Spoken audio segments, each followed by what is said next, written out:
여러분, 오늘 본문은요,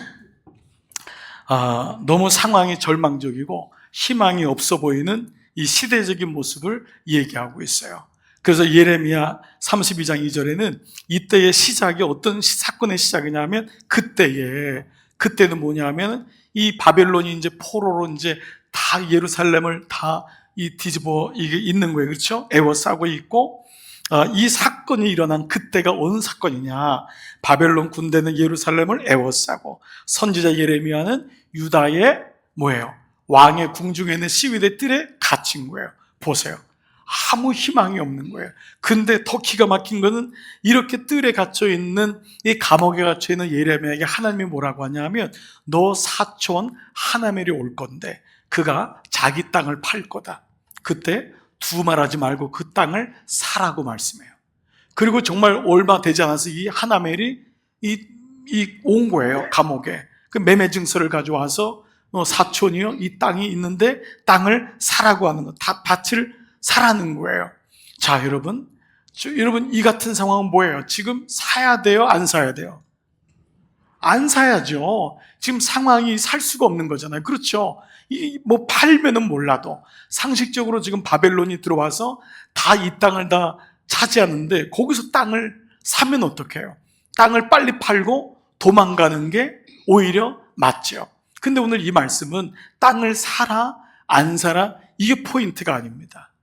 이 말씀은 아파트를 언제 팔아야 되고 언제 사야 되고 여러분 그런 메시지를 주는 게 아니라는 거죠. 이 말씀은 끝난 게 아니다 라는 상징적인 메시지예요. 하나님은 예레미야에게 토기를 깨뜨리는 이런 행동을 하게 하세요. 또 멍에를 매는 행동을 하게 하세요. 이번에는 말도 안 되는 돈을 지불하라는 거예요. 돈을 은세겔 17세겔이에요. 그게 그 당시 돈으로 환산하니까 600만 원이에요. 그래서 한 학자는 이게 최소한 6억은 넘을 거다. 그럼 그 당시에 적지 않은 돈을 가지고 밭을 사는 일이 일어난 거예요. 그런데 이 말씀은 하나님의 약속이 아주 유효하다라는 것을 확증하고 있다는 것을 우리는 보게 돼요. 자, 이 하나님은 그렇다면 왜 이런 명령을 내리셨을까요? 말도 안 되잖아요. 게다가 이 명령을 받은 이 예레미야가 땅을 사요. 이것도 참 기가 막힌 거예요. 여러분, 무언가를 결정할 때는 거기에 뭐가 있으니까 결정하죠? 이윤이 있으니까 결정하잖아요. 그렇죠. 어떤 사람의 부탁을 들어줘도 그래도 내가 시간이 되고 뭔가 이 도움을 서로 주고받으면서 서로가 도움이 되니까 돕는 거잖아요. 기본적으로는. 그러니까 어떤 이렇게 또 땅을 산다는 것은 이 땅이 장차 나에게 어떤 유익이 있을까? 이거를 생각하지 않고 사는 사람은 아무도 없는데 이 바보 같은 예레미야는 6억이란 돈을 주고 그 땅을 샀다면은 도대체 뭐에 근거해서 이 땅을 샀을까라는 거예요. 이게 오늘 묵상의 포인트예요. 예레미야는 도대체 뭘 보고, 이 하나냐는 세상을 대변하는 아주 계산 빠르고 이기적인 사람이에요. 감옥에 들어가 있는 자기 사촌이 아무 생각이 없잖아요. 감옥에 들어가면 여러분 어떻습니까? 절망이잖아요. 그때 땅 문서 가져가서 자기 땅을 사라는 거예요. 그냥 나쁜 놈이에요, 사실 이 사람은요. 세상을 대변하는 그런 사람인데 지금 이 예레미야는 땅을 산 거예요. 그러면 다시요, 예레미야는 어디다가 희망의 근거를 두고 이 땅을 샀을까? 본문을 관찰해 볼게요. 그리고 본문에서 우리는 예레미야가 놀랍게도 세 가지의 희망의 근거를 두는 것을 보게 돼요. 자, 첫 번째, 예레미야는 자신의 희망의 근거를 어디 두었냐? 보통은 이런 거에 있어서 뭐가 동원되죠? 촉이 동원되죠. 혹은 육감. 어떤 사람은 땅을 팔고 사는데 굉장히 빠른 분이 있어요. 재산을 증식하는데 좀 남들보다 눈이 빠른 분이 있어요. 나쁜 거 아니겠죠. 어떤 사람은 직업을 선택하는데 굉장히 촉이 발동되는 사람이 있어요. 그런데 과연 그 말씀을 하려고 하는 걸까요? 아닙니다. 예레미야는 무엇에 희망을 뒀을까? 바로 이거예요. 여호와의 말씀, 하나님 말씀에 그는 희망의 근거를 둬요. 자, 이것이 이제 본문을 관찰해 보는 거예요. 자, 본문 관찰해 보면은 이 사건이 일어날 때 32장 6절이 이렇게 시작돼요. 시작. 예레미야가 가로되 여호와의 말씀이 내게 임하였느니라. 자, 이 말씀은 다시 한번 다 같이 한번 읽어볼게요. 시작. 예레미야가 가로되 여호와의 말씀이 내게 임하였느니라. 여러분이 읽는 게 중요해요. 이게 말씀은 자꾸 읽으면서 이제 밑줄도 긋고 하잖아요. 근데 이 말씀을 가만 보면은 이미 예레미야를 읽고 있는 분들은 이 구절이 예레미야에 가장 많이 나오는 구절이에요. 모든 예레미야의 사상권의 모든 말에 이 말이 먼저 나와요. 그러니까 예레미야는 자기의 경험으로 말하자는 거예요. 예레미야는 자기 촉으로 얘기한 게 아니에요. 어떤 사람은 이게 강하잖아요. 그렇죠? 그러니까 이 오감이, 육감이 발달한 분이 있잖아요. 그러니까 그게 아니었다는 거예요. 그는 여호와의 말씀이 내게 임하였다라는 것을 분명히 말씀하고 있어요. 자, 그래서 이거를 8장 후반절에 보면은 어떻게까지 이어지냐면 내가 이것이 여호와의 말씀인 줄 다 같이요 알았으므로. 그러니까 알았다는 거예요. 예레미야는 알았어요. 이 말도 안 되는데 이것이 하나님의 말씀인 걸 알았대요. 여러분, 이게 참 놀랍지 않아요? 다른 사람들은 미쳤어라고 하는데 순종이 된 거예요. 왜냐면 그것이 하나님 말씀인 줄 알았기 때문에. 적용 질문을 해보는 거예요. 나는 하나님의 음성이 들리는가? 예레미야처럼 이 말씀이 하나님의 말씀인 것을 알고 있는가? 이제 우리는 알게 된 거예요. 예레미야는 사실 하나멜의 땅을 산 것이 아니라 말씀의 밭을 샀구나. 그가 말씀의 밭을 산 거예요. 여러분, 날마다 매매를 하시죠. 우리 인간 자체가 자본주의는 뭔가 사고 파는 거예요. 근데 여러분, 지금 가장 먼저 뭐를 사고 있나요? 그래서 10분이라는 시간은 너무 소중한 시간이에요. 여러분 바쁜 거 알아요. 그러나 바쁜 사람일수록 먼저 할 걸 먼저 해요. 이게 효과적인 사람이에요. 괜히 CEO가 아니에요. 괜히 많은 것을 벌지 않아요. 그 사람은 먼저 할 걸 아는 사람이에요.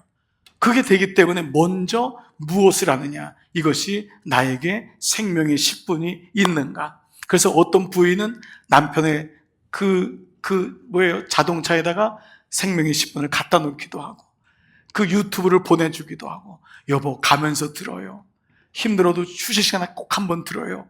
말씀이 들려야 돼요. 라고 하는 것, 첫 번째 적용이 될 거예요. 두 번째, 예레미야는 자신의 희망의 근거를 오늘 말씀을 관찰해 보면 바로 놀랍게도 공동체에 두어요.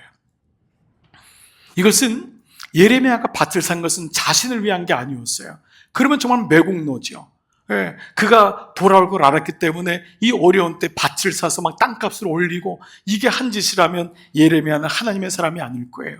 하나님이 예레미야에게 밭을 사라고 했을 동시에 예레미야는 어떤 생각이 들었냐면 이스라엘이 생각이 드는 거예요. 하나님이 아브람을 부른 것은 아브람을 부자 만들기 위함이 아니었어요. 요셉을 부른 것은 요셉 하나 국무총리에 올리고자 하는 게 하나님의 계획이 아니었어요. 그들을 통하여 다른 사람을 부하게 하는 거예요. 다른 사람을. 리더십의 가장 끝판왕이 뭐냐 하면 다른 사람을 성공시키는 거예요. 가장 저질 리더십이 뭐냐 하면 내가 다른 사람을 밟고 올라가는 거예요. 근데 리더십의 가장 최상급은 나 때문에 다른 사람이 성공하는데 나는 성공은 기본으로 깔려 있는 거예요. 다른 사람이 잘 되게 하는 것, 이것이 리더십의 최상급이에요. 그렇습니다. 그렇다면 오늘 말씀에도 예레미야는 직감적으로 알았던 거예요. 내가 밭을 사는 것은 이스라엘을 위한 것이구나. 세상을 대변하는 하나멜의 속셈을 봐보세요. 이 사람의 인간성이 어떠냐. 8절, 아나도서에 있는 나의 밭을 내 밭 사라. 기업의 상속권이 너가 친족이란 말이에요. 너가 이거를 물을 권리, 살 권리가 있다는 거예요. 내게 있으니 뭐를 위하여? 너를 위하여 살아. 이 땅이 좋았으면 지가 사지요. 지가 안 팔지요. 근데 뭐예요? 이 감옥에 있는 사람이 혼미하니까 이걸 이용해가지고 너를 위해서 이 땅을 살아. 그런데 예레미야는 이 말씀을 받을 때 자기를 위한 땅이 아니라 이스라엘을 위한 것이구나를 알았어요. 그래서 여러분 이걸 공개해요. 12절 한번 볼게요. 나의 시작. 나의 숙부의 아들 하나멜과 매매 증서에 인친 증인 앞과 시위대 뜰 앉아있는 유다 모든 사람 앞에서 그 매매 증서를 마세야의 손자 네리야의 아들 바룩에게 붙이며. 자, 무슨 말인지 아시겠죠? 사실 이럴 필요가 있어요, 없어요? 땅을 사고 받는 것은 증인만 있으면 돼요. 그런데 어떻게 하죠? 시위대 뜰 앞에 있는 모든 유대 사람들, 그 사람들을 통해서 내가 땅을 샀다는 것을 알리라는 거예요. 그 무슨 의미죠? 그래서 이 15절에 뭐라고 말하냐면 만군의 하나님 이스라엘의 하나님께서 이스라엘 하나님께서 이같이 말씀하시니라. 사람이, 이 사람이라는 거 앞에 있는 이스라엘을 받는 대명사예요. 이스라엘이 이 땅에서 집과 밭과 포도원을 다시 어떻게 해요? 사게 되리라 하셨느니라, 이거예요. 그러니까 이걸 통해서 뭐죠? 이게 여기서 끝나는 게 아니다. 여기 다시 돌아와서 매매가 이루어질 거다임을 모든 사람에게 보여주고 있는 거예요. 그래서 우리 공동체를 향한 마음을 주시고 있는 거예요. 공동체 희망을 주는 거예요. 우리가 다시 이 땅에서 집과 포도원과 이것들을 매매하는 일이 있을 거다. 이스라엘이라는 단어는 뜻은 물론 하나님이 이겼다, 이스라엘이 이제 내가 하나님을 이겼다, 이런 의미가 있지만 이스라엘의 의미는 선민이잖아요. 선민, 하나님이 선택한 백성이란 말이 이스라엘이에요. 근데 이 이스라엘이 신약에 와서 교회란 단어로 바뀌어요. 교회 뜻이 뭐죠? 부름받은 백성들이에요. 이스라엘은 뭐죠? 선택된 백성들. 교회는 부름받은 백성들, 같은 맥락을 가지고 있다는 거예요. 그래서 이스라엘이 교회로 바뀌면서 이 교회 공동체가 이스라엘을 대체해서 신약시대에 진짜 언약으로 이루어진 거예요.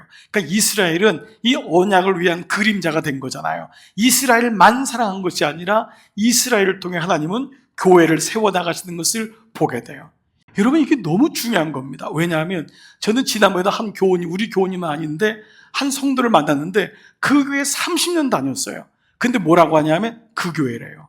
그래서 제가 깜짝 놀라서, 아니 30년 다녔는데 왜 그 교회냐 그랬더니 저는 몸만 가 있었습니다. 저는 몸만 가 있었습니다. 그러니까 교회 축복이 전혀 그 사람하고는 관계가 없는 거예요. 예레미야는 이스라엘하고 결별해도 돼요. 그렇게 말 안 듣는 이스라엘, 나는 따르게 가도 돼요. 그러나 그는 공동체 안에 들어가기를 꺼려하지 않았어요. 오늘 여러분에게 허락하신 교회. 그래서 오늘 이 말씀은 예레미야는 무슨 밭을 샀냐? 사실은 하나멜의 밭을 산 것이 아니라 바로 이거예요. 교회의 밭. 주님이 피값 주고 사신 교회. 교회. 여러분, 그게 교회예요. 여러분, 우리는 영혼이라는 단어는 없을 수 있어요. 그렇지만 여러분이 지금 예배드리고 있는 이 순간도 여러분에게 교회라는 단어가 들어가야 돼요. 그래서 교회는 시험이 든다고 안 나가고 이런 게 교회가 아니에요. 내 안에 있는 교회는 그 교회가 아닐지라도 주님의 교회에 대한 마음이 있어야 돼요. 그래야지만 끝까지 이 교회라는 단어를 놓치지 않아요. 하나님은 모든 구속사를 교회를 통해 했어요. 근데 마귀는 어떻게 하죠? 조금만 시험이 있으면은 교회를 아예 떠나게 합니다. 떠나게 합니다. 제가 한번 우리 교회에 오신 교우님에게 진짜 고맙다고 했어요. 교회를 안 떠나줘서. 지금 여러분, 우리나라에 가나안 성도가 300만이, 기본이 300만이래요. 어떤 분은 500만까지 얘기합니다. 뭐죠? 이런저런 일을 하다가 교회를 떠났다는 거예요. 근데 더 이상 교회를 안 나간다는 거예요. 그게 자랑스러운 거예요. 근데 그 사람은 하나는 알지만 하나는 몰라요. 그 교회는 옮길 수 있지만 주님의 교회는 떠나면 안 돼요. 여러분이 어느 곳에 가든지 마찬가지인 거예요. 오늘 예레미야에게는 희망의 근거가 교회였어요. 여러분은 교회가 여러분의 삶에 들어가 있습니까? 이 교회 공동체가 너무 소중해요. 저는 이 공동체에 대한 마음들이 여러분이 살아가면서 정말 이것이 그냥 손님이 아니고 지나치는 사람이 아니라 우리 교회, 내 교회, 내게 주신 교회, 주님의 교회, 이 마음이 여러분 가운데 있기를 축복합니다. 그래서 우리는 훗날 정말 하나님 나라 갔을 때 정말 감사했다고, 우리 그때 주님의 교회를 세우지 않았냐고, 이런 은혜가 여러분 가운데 있기를 축복합니다. 세 번째는 오늘 말씀에 관찰하면 그는 자신의 희망의 근거를 놀랍게도 다음 세대에 두었어요.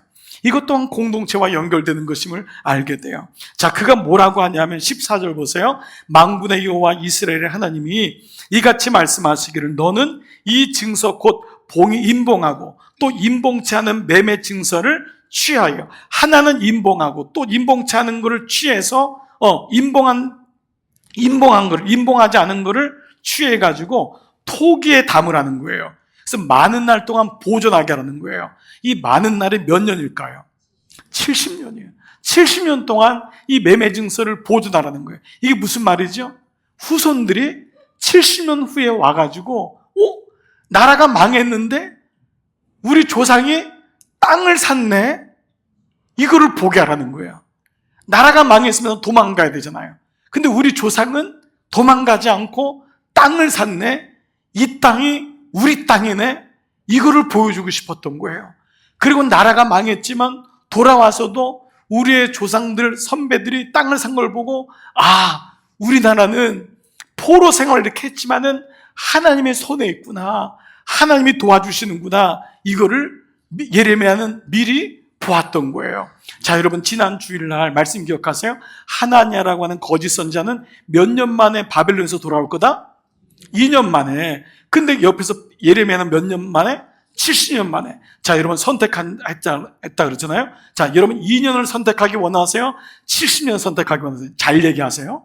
자, 2년, 70년. 2년. 우리는 누구든지 2년을 하고 싶어 하잖아요. 70년 하고 싶어 하는 사람은 없는 거예요. 그러니까 참과 거짓을 구별하는 게 어려운 거예요. 그런데 70년이라는 시간이 왜 어렵냐면 내가 그때 없잖아요. 내가 그때 없는데 무슨 소용이 있냔 말이에요.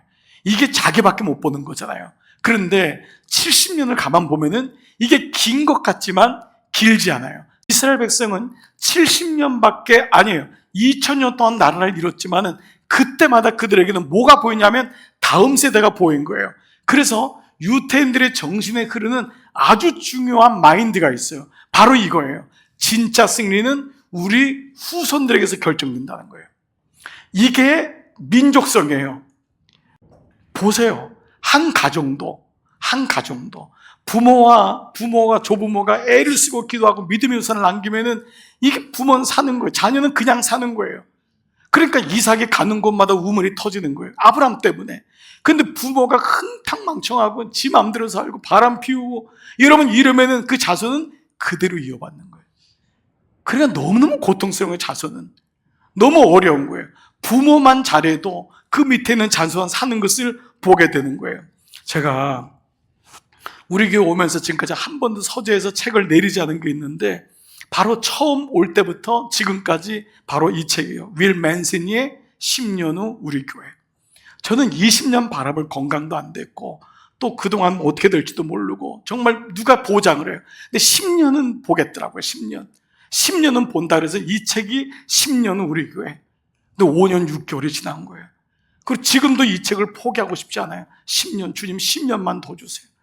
더 주님, 우리 자녀들, 우리 귀한 후손들이 그 믿음이 이어져 가는 거예요. 그런데 이 윌 맨슨이는요, 10년 후 우리 교회에서 아주 중요한 두 단어를 얘기해요. 한 단어가 뭐냐면 맵이에요. 한 단어는 마크예요. 자, 맵과 마크는 뭐냐면 맵은 그 말대로 지도예요. 근데 마크는 뭐냐면 지도에다가 점을 긋는 거예요. 그러면 뭐가 되죠? 길이 되는 거예요. 그래서 모든 사람에게는 맵이 필요하다는 거예요. 비전인 거예요. 우리가 걸어갈 비전. 걸어가지 않았지만 그 그림을 그리는 거예요. 아무리 작은 집도 설계가 필요하잖아요. 충동으로 짓는 집은 아무도 없어요. 인생도 마찬가지입니다. 인생은 계획이 있기 때문에 요만큼 온 거거든요. 맵을 그리라는 거예요. 그러나 그 맵에다가 하나님의 음성을 들으면서 걸어가는 마크를 하라는 거예요. 그 마크가 길이 되고 그 길을 너의 후손이 뒤따라온다는 거예요. 이게 헬라어로 듀테예요. 나를 따르라. 이 듀테는 뭐냐면 걸어간 길을 곧바로 걸어가는 거예요. 자, 그렇다면 이 맵은 뭐냐면 전체예요. 그러면 이 마크는 뭐냐면 개인이에요. 이 맵은 뭐냐면 가야 할 곳이에요. 그럼 마크는 뭐냐면 변화된 모습인 거예요. 그래서 우리도 부단히 이 모습으로 왔던 거예요. 여러분, 지난 5년 6개월 전에 제가 저희 교회 부임하면서 15년 중장기 계획을 한번 가져오자 그랬어요. 자, 그때 보여줬던 그림이 이 그림이었어요. 여러분, 처음부터 이 그림을 그렸어요. 묵상, 양육, 목장. 이 세 그림은 예수님이 보여주신 그림이다. 이거 놓치지 말아보자. 이거 가지고 한번 가보자. 그러면서 3년씩 한번 떨어뜨려서 큰 그림을 그리기 시작했어요. 첫 번째 3년은 예배와 말씀 묵상에 집중하자. 예배 드리면 분명히 은혜 받고 은혜 받으면 말씀이 들린다. 그리고 먼저 우리의 조건이 뭐냐면 예배와 말씀 묵상에 그림을 그리자. 그리고 마크들이 일어났어요. 장로님들이 마크가 일어났어요. 권사님들이. 그리고 그런 마음을 듣고 말씀을 듣고 싶어서 오시는 하나님의 사람들이 모이기 시작했어요. 저도 우리 교회 온 사람이고. 그러면서 하나님의 일들이 길이 만들어진 거예요. 그 길을 보고 다른 교회들이 이 길을 가기를 원하는 사람들이 모이기 시작했어요. 우리 목사님들도 이 길을 걷기로 다짐하고 열심히 배우고 있는 거예요. 그러면서 3년이 지난 다음에 우리는 두 번째는 양육과 목장이라고 하는 바로 두 번째 맵을 그리기 시작한 거예요. 앞에 있는 여러분 보세요. 1:1 양육, 목장, 공동체. 이것이 두 번째에 그려진 그림이었어요. 하나하나 시간상 제가 얘기 못하겠지만 뭐죠? 적용해 보십시오. 충동적으로 사는 인생과 그림을 그리는 인생은 다릅니다. 70이 됐는데도 그림을 그리는 분이 있어요. 여러분 오늘 기타 연주했지만 여러분이 박수를 어떻게 보냈는지 모르겠지만 저는 큰 박수를 보냈어요. 왜냐하면 이분들은 코드도 잡지 못하는 분이었어요. 옷도문 하나, 여기는 장로님 하나 빼고 가르치시는 김 장로님 빼고 한 분도 코드조차 잡지 못하는 분이었어요. 그런데 3개월 동안 이 손톱이 다 이거 터진 거예요. 다 터졌어요, 이분들. 저는 기타를 쳐서 알거든요. 근데 지금 저렇게 곡을 부르는 거예요. 그림을 그린 거예요. 모여서 연습한 거예요. 우리 삶도 마찬가지입니다. 오늘 이런 의미로 본다면은 오늘 우리에게 주시는 하나님 말씀이 있어요. 예레미야는 하나멜의 밭을 산 게 아니었어요. 바로 다음 세대의 밭을 산 거예요. 내가 지금 걸어가는 길이 내 아이가 걸어가는 길이에요. 내 자식이 없어도 괜찮아요. 꼭 육신적인 자식만 육신적인 자식인가요? 믿음의 후손들이 걸어가는 거예요. 저는 우리 교회에 자녀들이 이 길을 걸어갔으면 좋겠어요. 저희의 소망은 이제 여러분에게서 자녀들로 많이 갔어요. 여러분들 너무 귀해요.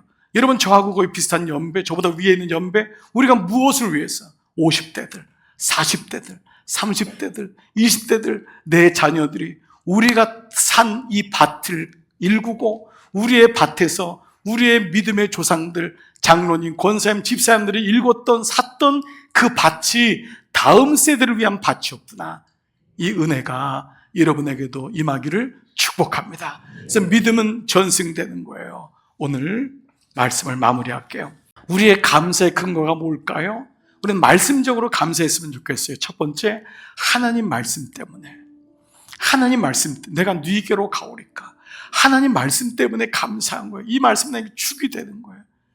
교회 분위기, 누구 때문이 아니에요. 오직 한 가지, 하나님 말씀 때문에. 두 번째는 이스라엘 때문에, 바로 교회라고 하는 단어 때문에. 주님, 제가 교회군요. 저는 교회를 떠날 수가 없어요. 나는 교회를 잊을 수가 없어요. 내가 교회구나.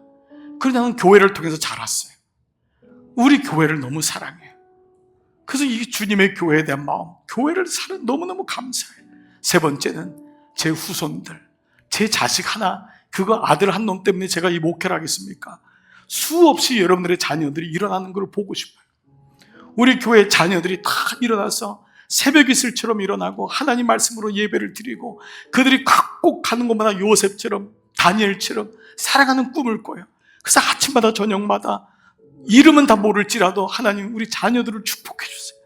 우리 자녀들에게 하나님의 말씀을 들리게 해주세요. 이게 오늘 우리가 밭을 사는 이유인 줄 믿습니다.